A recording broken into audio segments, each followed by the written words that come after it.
안녕하십니까. 브루스 리입니다. 책 리뷰입니다. 인문학적 통찰의 힘을 길러주는 초단기 일주일 철학여행. 철학 진작 배울 걸 그랬네.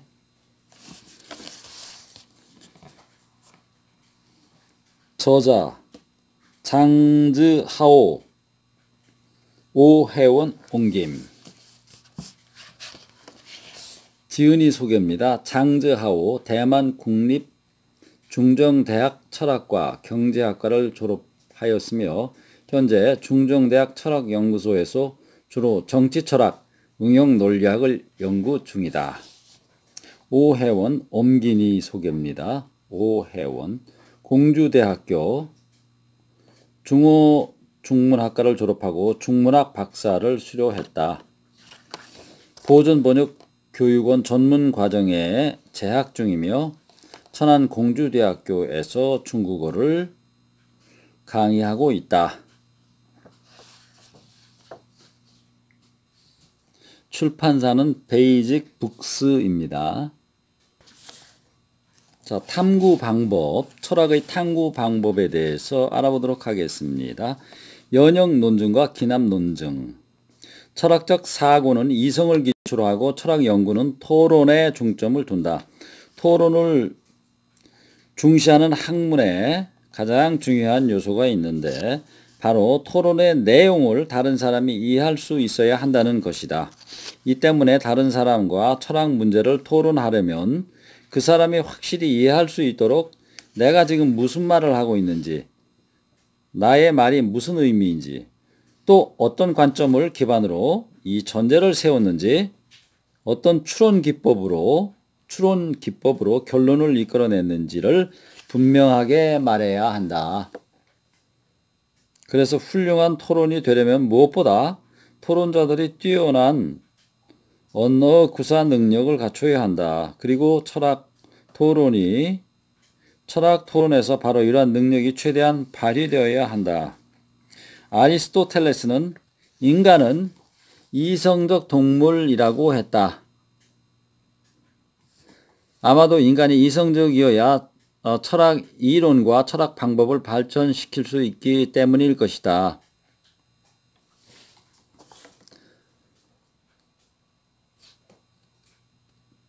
연역 논증이란 무엇인가? 첫째, 연역 논증에 관한 설명입니다. 다음은 철학계에서 유명한 연역 논증의 예이다. 이는 연역 논증의 구조를 매우 명확하게 설명해준다. 전제, 첫 번째, 모든 사람은 죽는다. 전제, 두 번째, 소크라테스는 사람이다. 결론, 소크라테스는 죽는다. 3단 논법이네요. 연역 논증은 가장 치밀한 논증이다. 거의 모든 수학 그리고 물리학의 증명에서 연역 논증의 형식을 쓰고 있다.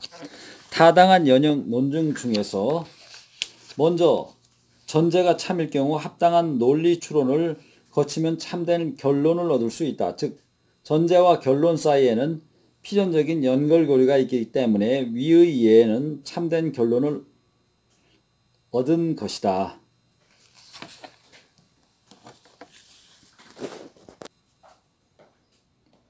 두 번째 연역 논증입니다. 전제 하나, 우체국은 일요일에 문을 열지 않는다. 전제 둘, 오늘은 일요일이다. 결론, 우체국은 오늘 문을 열지 않으므로 우체국에 가도 예금을 할 수 없다. 물론 철학 논증의 전제에는 무수히 많으며 추론 과정도 이보다 복잡하다. 하지만 우리는 일상생활에서 이러한 추론 형식으로 대화하고 있다. 논증과 추론을 어렵게 생각하며 걱정할 필요는 없는 것이다. 자, 두 번째 기납 논증입니다. 철학계에서 유명한 기납 논증의 예가 있다. 어떤 사람이 까마귀를 계속 관찰했다. 전제 하나, 까마귀 한 마리가 검다. 전제 둘, 까마귀 두 마리가 검다. 전제 셋, 까마귀 세 마리가 검다. 중략입니다. 전제 N, 까마귀 N마리가 검다. 결론, 까마귀는 모두 검다. 귀납 논증은 연역 논증만큼 치밀하지 않다. 위의 예에서 보면 귀납 논증의 특성을 금방 알 수 있다. 즉 반증, 검은색이 아닌 까마귀, 반증이 없으면 많은 사례를 거쳐서 까마귀는 모두 검다는 것을 곧바로 추론할 수 있다는 것이다. 하지만 귀납 논증에서는 전제가 참이라고 해서 반드시 결론도 참인 것은 아니다. 전제와 결론 사이에는 필연적인 연결고리가 없다. 다시 말해 설령 검은색 까마귀 100만 마리를 봤더라도 까마귀가 모두 검다고 장담할 수 없다. 엄밀히 말하면 귀납 논증은 진정한 논리 논증이라고 할 수 없다. 왜냐하면 논리에서 진짜로 타당한 논증, 연역 논증을 말한다. 타당한 논증은 정확한 전제에서 추론한 결론 또한 반드시 정확해야 하기 때문이다. 그러므로 어떤 논증을 연역 논증의 형식으로 나타낼 수 있다면 이것은 가장 이상적이라고 할 수 있다. 하지만 연역 논증을 거쳐 결론이 모두 참이면 철학자들은 할 일이 없어진다. 어떻게 보면 논리적으로 타당한 논증을 만드는 것은 쉽다고 할 수 있다. 진짜 어려운 점은 전제의 정확성을 어떻게 보장하느냐이다. 전제의 정확성을 어떻게 보장하느냐가 문제다. 얘기입니다.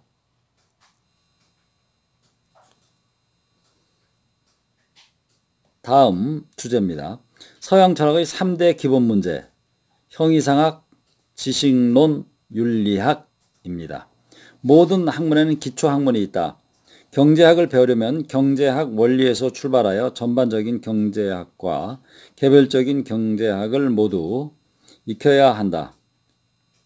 또 기계공학을 배우려면 무엇보다 기초 물리를 배워야 다양한 역학과 그리고 재료학을 배울 수 있다. 이와 마찬가지로 철학이라는 학문에는 기본 과목, 즉 형이상학, 지식론, 윤리학이 있다. 이 세 가지 기본 과목을 서양에서는 3대 기본 문제라고 부른다. 이 문제로 인해 파생된 철학 분파와 철학 문제는 끝도 없다. 모든 철학 문제에서 이 3대 기본 문제의 흔적을 쉽게 볼 수 있을 정도다. 그러므로 이 3대 기본 문제를 이해하려면 철학 영역에 쉽게 빠져들 수 있다. 서양 철학의 3대 기본 문제는 무엇입니까? 형이상학, 지식론, 윤리학. 형이상학이란 무엇인가? 형이상학은 철학 분파 중에서도 가장 오래된 학문이다. 6세기 고대 그리스 철학자 탈레스가 형이상학적인 문제를 제기했다. BC 642년에서 546년까지 생존했습니다. 탈레스가 형이상학적인 문제를 제기했다. 세계의 본질은 무엇인가? 형이상학은 제1철학, First Philosophy라고도 한다. 이것만 보아도 형이상학이라는 학문이 철학에서 얼마나 중요한지 알 수 있다. 자, 이렇게 됐고요. 고대 그리스도와 중세 문예 부흥기가 있고요. 각 시대별 공통주제, 실제를 탐구하다. 이렇게 답을 아직 찾지 못했을 뿐이다. 자, 대부분의 철학자들은 결론으로 말씀드리자면 위에 모든 견해를 모두 인정하지 않는다. 답을 아직 찾지 못한 것이지 불가능한 일이 아니므로 끊임없이 사고하면 형이상학 문제의 진정한 답을 찾을 수 있다고 생각한다. 라고 결론을 짓고 있습니다. 자, 지식론입니다. 18세기 이전의 서양 철학자들은 주로 형이상학 문제를 토론했다. 기원전 6세기부터 18세기까지 2000여 년 동안 형이상학 문제는 철학에서 가장 중요하게 다루어졌으며 그 밖의 철학 문제는 지엽적인 것으로 여겨졌다.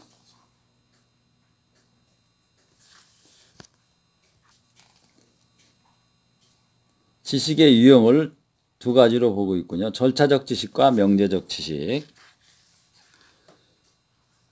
자, 절차적 지식은 우리가 어떤 능력에 대해 가지고 있는 지식으로 수영하는 법이나 운전하는 법, 농구하는 법 등을 아는 것이다. 여기에서 알다는 수영, 운전, 농구를 할 수 있는 능력이 있음을 의미한다. 돼 있고요.